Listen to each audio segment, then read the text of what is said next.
guys, and welcome back to the channel. And today you find me in a BMW 330e Touring. This car is finished in black sapphire. I'll talk about the spec and the price, and then we'll go for a drive.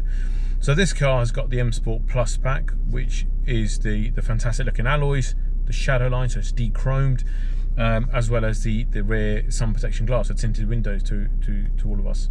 Technology pack, it's got a head-up display in it. It's got the Harman Kardon sound. No, it hasn't got a Harman Kardon sound system. No, it has. Sorry, yes, it has got a Harman Kardon sound and gesture control. So that's a funky thing that you can go and do that, and yeah, your music will go up.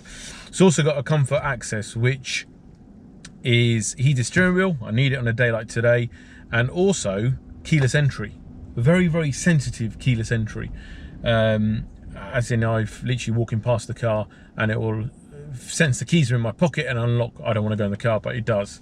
So let's talk about the price. This car is priced at £48,005. Quite a lot of money. Let's talk about the engine. So this car, combination of the battery and the combustion engine, puts out 292 horsepower, which is quite impressive for a car like this. BMW claim it can do up to 37 miles of electric. I've seen 30 so far, but then again, this car has only got 1,600 miles on it. CO2, obviously it's important on a plug-in hybrid, is between 32 and 37. So the reason why it's got two figures there is because of different specs, different tyre sizes. If you've got a sunroof, all the added weight on the car, it can be up to 37. So from a price point, for a company car driver, great. You know, if you take this car after April, it's £175 a month for a 40% tax base. So it's really, really good. So let's take it for a drive and see what it's like.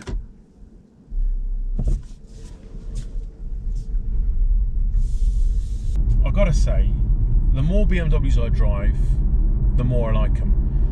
I just think they're more agile. They've got the sportier kind of feel when you're driving them. It drives very well. Right then, this 330e Touring. So one of the biggest things I was intrigued about was the boot space.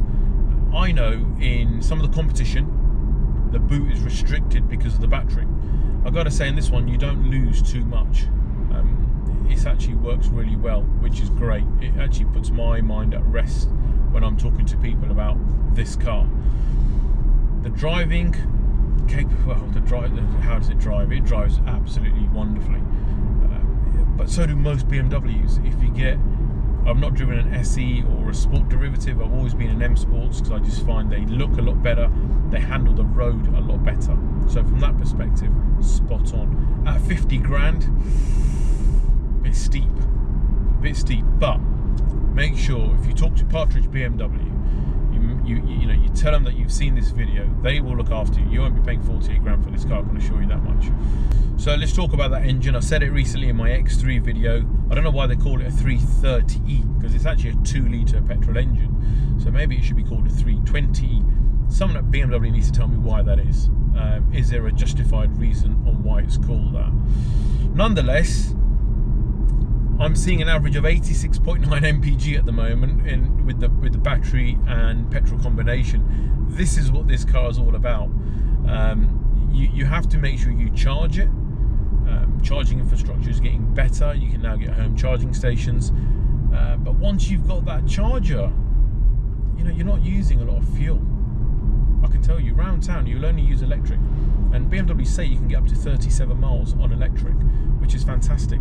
But 86 mpg is pretty impressive for a 2-litre petrol car.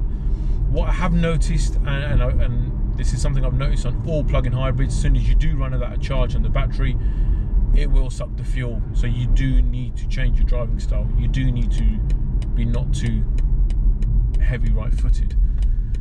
It's not, I don't think any manufacturer's kind of mastered getting a great fuel economy out of them with the petrol plug-in hybrids. Mercedes do have diesels. There's talk of Land Rover having diesels, plug-in hybrids. Could be the answers. But who knows? Who knows? We might be going back to V8s. We're out of Europe. Do we need to still comply with some of those EU regulations?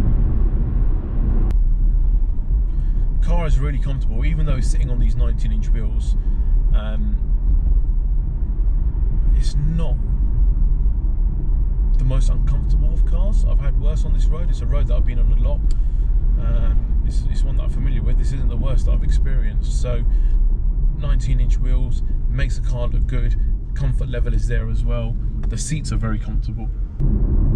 I've always found that the BMW seats are really comfortable. They have this lumbar which comes out and hugs you. It doesn't come out and hug you, but it hugs you anyway. You've got a button to turn it up and loosen it depending on the individual driving the car. The steering wheel feels really, really good.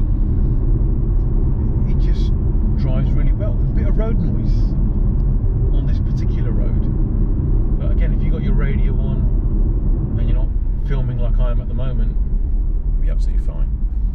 Tech in the car. They brought this out in the 3 Series when they launched it. The new touchscreen. You got the iDrive system still there as well, which is great. I like that. You got traditional buttons for your heating. Great. Heated steering wheel. Great. What don't I like in it? The mood lighting needs to be improved. Just a few bits here and a few bits there.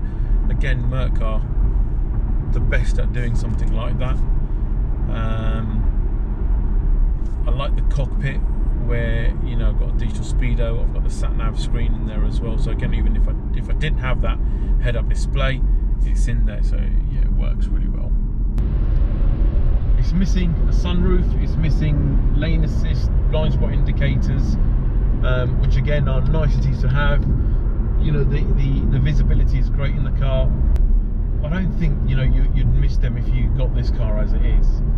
One thing to say about the 3 Series, number of different derivatives on that. So you got the SE, the Sport, the M Sport.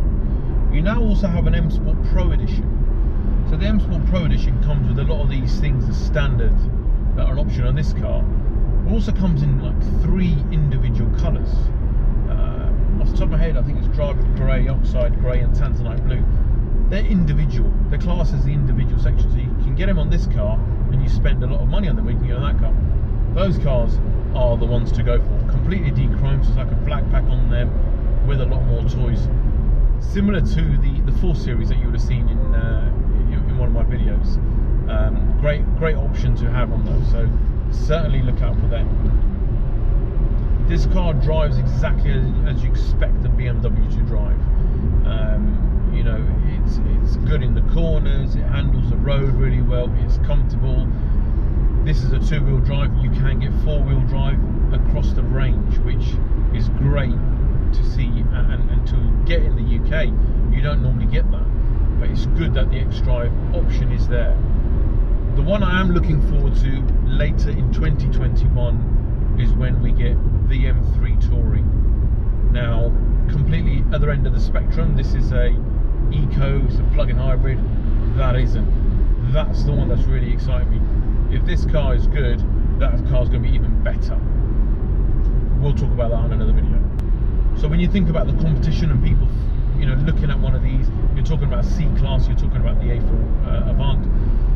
For company car drivers, this only goes against the C-Class. Audi don't have anything.